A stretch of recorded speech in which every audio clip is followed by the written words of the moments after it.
Hello guys, in this lecture I am talking about adenomyosis.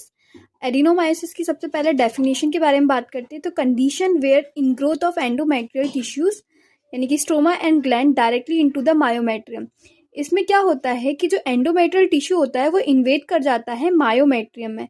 तो जब endometrial का जो टिश्यू मायोमेट्रियम में इन्वेट करेगा तो मायोमेट्रियम की जो थिकनेस है वो क्या होगी, इंक्रीज हो जाएगी और ऑल ओवर यूट्रस का साइज क्या होगा, इंक्रीज हो जाएगा। ठीक है, तो condition wherein growth of endometrium stroma and gland directly into the myometrium. Incidence की बात करें तो 40 to 45 ईयर की जो फीमेल्स होती है उसमें ये मेनली होता है। ठीक है, साइज ऑफ यूट्रस इंक्रीज हो जाता है एंड थिकनेस ऑफ मायोमेट्रियम भी इंक्रीज हो जाती है ना। अब ये क्यों होता है, कॉज क्या क्या है? रिपीटेड चाइल्ड बर्थ के केसेस में देखने को मिलता है। वेगैरस क्यूराटिस जो कराते हैं उनमें देखने को, एक्सेसिव ईस्ट्रोजन का एक्सपोजर है तो उसमें भी ये एडिनोमायोसिस का देखने को मिलता है। ठीक है, पेल्विक एंडोमेट्रियोसिस के साथ में कोएग्जिस्ट करता है। अब इसकी पैथोजेनेसिस के बारे में बात करें तो it is characterised by extension of endometrial glands and stroma beneath endometrial interface due to disturbance in junctional zone.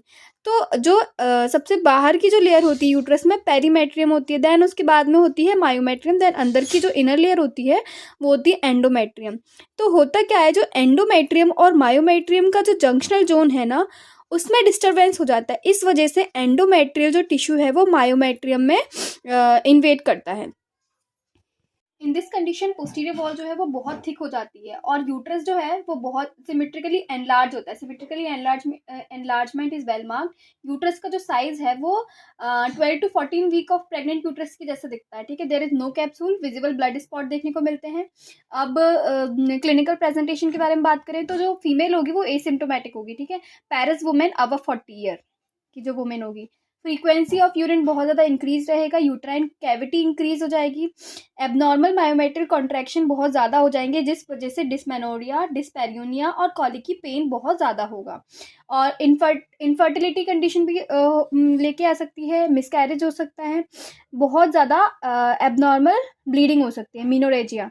ठीक है, अब साइंस में पर एब्डोमेन एग्जामिनेशन करेंगे तो हाइपोगैस्ट्रिक मास देखने को मिलेंगे arising from the pelvis. Pelvic examination करेंगे तो सिमेट्रिकली एनलार्ज यूट्रस अपन को देखने को मिलेगा।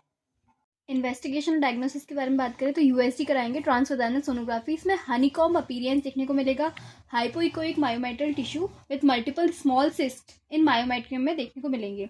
और जो मायोमेट्रियम की जो वेस्कुलैरिटी है बहुत ज़्यादा हाई हो जाएगी, वेस्कुलैरिटी with in myometrium increase. MRI कराएंगे तो उसमें जंक्शनल जोन है मोर देन 12 mm देखने को मिलेगा।